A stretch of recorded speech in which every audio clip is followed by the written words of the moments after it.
long enough for them to get home.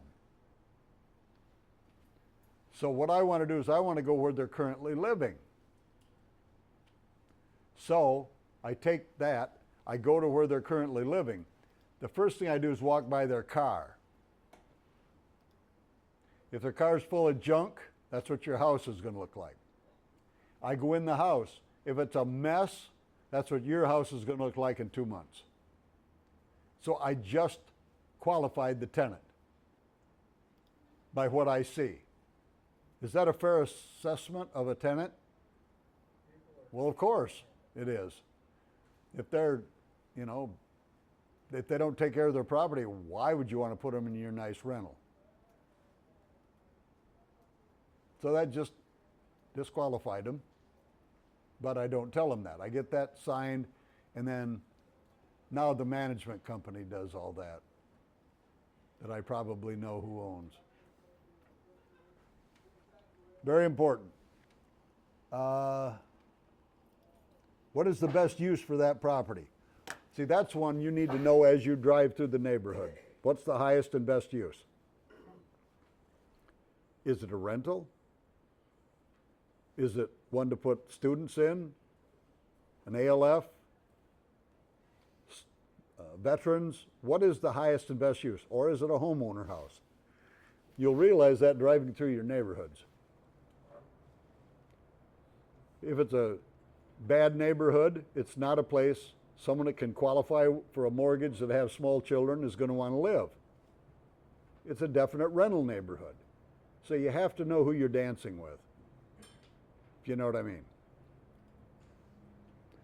What's the last one? Why do you think that property would be a good deal? Ask yourself, why do I think this is a good deal? What about this property makes me believe if I buy it, it's going to be a fantastic deal? See, nobody does that. Well, I do. I always sit down after I've looked at a property and say, did you miss anything? Why do you want this property? What about it makes you think you can make a profit? One of your laminated sheets is thinking through the deal. To think through the deal, I want to ask the important questions. If I buy it, where am I going to get the money? If I'm going to sell it, who am I going to sell it to? See, all these things you want to think about before you make your offer, because once you make the offer, you're screwed if they accept it, if you didn't take everything into consideration. Now, I know it's work, and I know you guys don't have time to actually do anything like that, but you better start if you want to be successful in this business, because those are real questions you need answers to. Any questions? Dale. How would you structure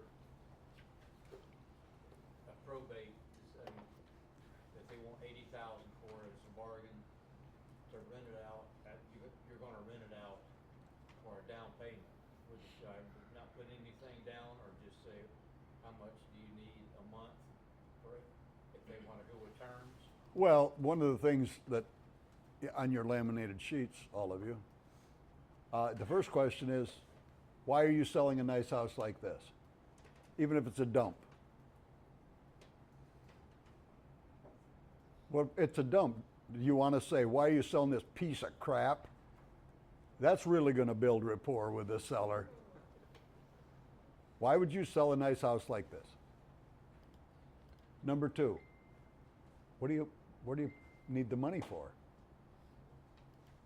Where do you plan to go? Tell me all about it. I learned this from Pete. Oh, tell me all about it. I bet that's fabulous. Wherever they're moving to. Why do you do that? Get them excited about where they're going, less excited about what they're giving up. You have to ask them the certain questions. If you don't ask them the right questions, and I know some people don't have the courage to ask somebody, well, what do you need the money for? If you don't have the courage, you're in the wrong business. That's why they like to make their offers to a real estate agent, because it's non-confrontational. Negotiating with somebody is not confrontational. You negotiate every day with everybody you talk to. It's a negotiation. So knowing that you can overcome their objections or you're asking the right questions. Once in all the years I've been doing this, I've been told none of your goddamn business when I ask them what they need the money for. And I laughed. I loved the old girl. And I said, well, you don't understand. I need to know what you need the money for so I can figure out a way that I can help you get what it is you want. Oh, well, my husband had an operation, blah, blah. I'll talk about that tomorrow. So you got to do things on purpose. You got to find out what a seller needs, why they're selling, where they plan to go, what they need the money for. Because if they just want the cash because they went to government schools and they think that's how you're supposed to do it, it's up to you to convince them that's not what they want. Because cash is nothing but paper with green ink on it. They want what the cash can do for them. Find out what they need the cash for. Maybe you can solve the problem less expensively.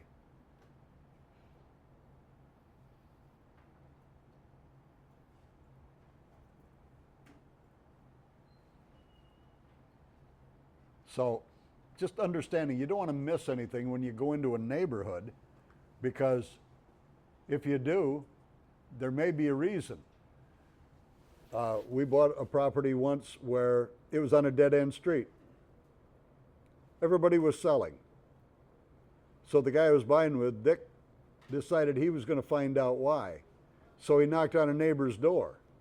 And the neighbor said, well, they've assessed each one of us $2,000 because they've got to extend the sewer down this street to the end. Well, that's why people were selling. They were fed up with all the assessments and flooding because it was lower. And that told us we didn't want that house. The 2,000 might have worked, but the flooding, the backup of sewage, every once in a while was the killer on the deal. So don't miss anything when you do it. 15 types of houses to avoid owning, I believe. This is my opinion. Houses located on a busy street. Why? Like I said, I have found they're hard to rent or hard to sell because people don't want to back into traffic. They don't want their kids and their pets running out into traffic. I found them to be harder to rent. Houses with small front yards. On 5th Avenue North in St. Pete and 20th Street, there's a whole bunch of houses where the front of the house, the front steps are about 2 foot wide, then you got a 4-foot sidewalk, and there's the street. Those houses don't have a lot of popularity where people want to buy them. They're too close to the street. They're noisy. You never know when some crackpot's going to lose control and run into the front of your house. They're just not what people are dreaming of for their family for some reason. They're old houses. Those houses were probably built in the 30s. Houses with steep driveways. Now, we don't have a lot of that here, but We do.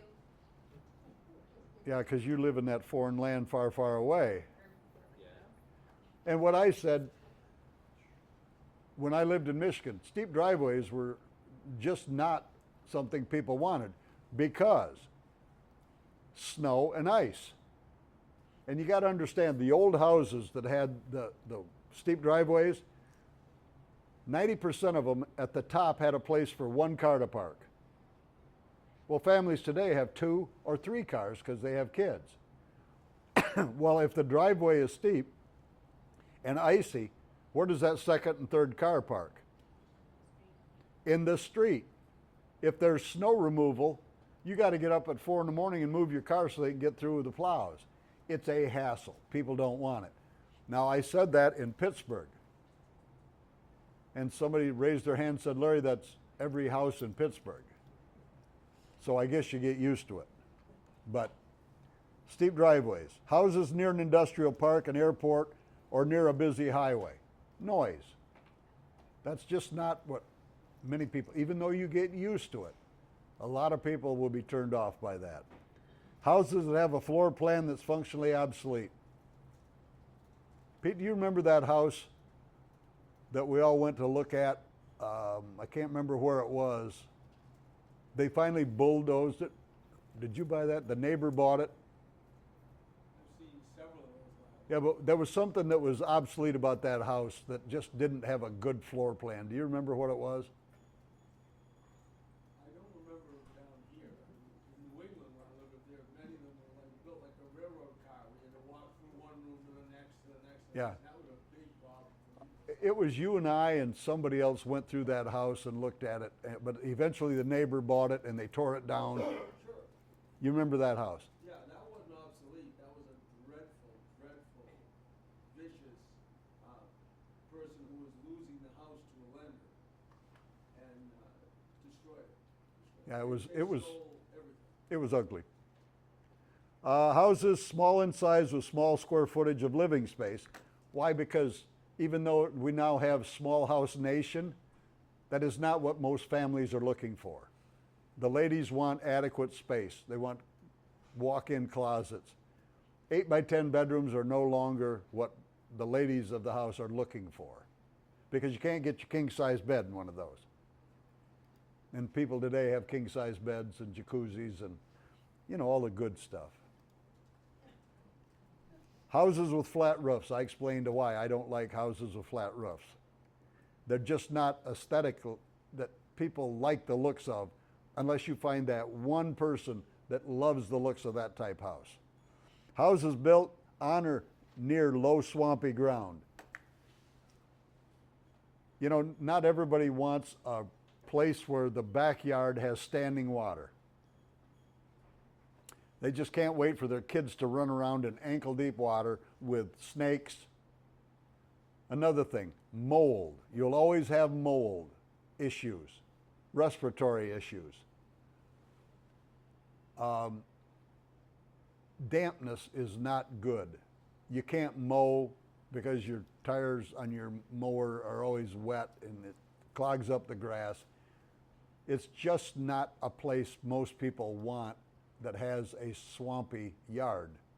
So if you find one, unless you're willing to haul in tons and tons of dirt and raise it up, I wouldn't want those places. Houses near a war zone, self-explanatory. Houses with poor curb appeal. Remember what I said about that study I read where the ladies wanted their home to be equal to or nicer than her family, equal to or nicer than their social circle. They wanted to be proud of what they have. So that's very important. The looks from the street is, and you know, $500 worth of landscaping makes a big difference in how a house looks. If you're going to spend money, that's a good place to put it. Houses in an area with a poor school rating. People want their children to go to the better schools. So you're going to have more trouble renting them or selling them in areas with poor school districts. Houses that are overpriced no matter where they're located. You know, if they're overpriced, unless you can create a great deal other than price, why would you buy there? Houses with small kitchens and bathrooms. Ladies, you love them little kitchens, don't you? Huh? You like them bathrooms where your knees are against the tub when you're on the toilet. No? That's just, There at the same time. yeah, you can, it's efficient. Those little 5x5 bathrooms don't get it anymore. Houses you would be embarrassed to own or live in. I've had a few, that's why I'll control them long enough to roll them over to somebody else, but I won't take ownership and fix them up. If I don't want them, there's the houses I don't want. I don't mind making a profit from it with an assignment fee, but I surely would not buy it to own it, to keep it, if it's something I'd be embarrassed to own. Suicide houses. Pete, we've had this discussion before. I won't buy a suicide house where someone died violently, simply because if that property is sold to a family that has small children, I know people die in houses. This is the conversation we've had. People die in houses all the time. But I don't want those 10-year-old kids going to school, and when the other kids say, where do you live? Well, I live in this house. Oh, that's where the guy blew his brains out. Might that have an effect on the children? I don't want that. I don't want a house that has a pool as a rental. I've been taught by the best, I couldn't live with myself if someone's child drowned in that pool. I guess I'm an old softy, but it happens. I don't want any part of that. So that's about what I've got for today. You guys want to take a 10-minute break, and then Pete's going to talk to us tonight. What time do you have to leave? When I'm done. Whenever you're done sharing your opinion.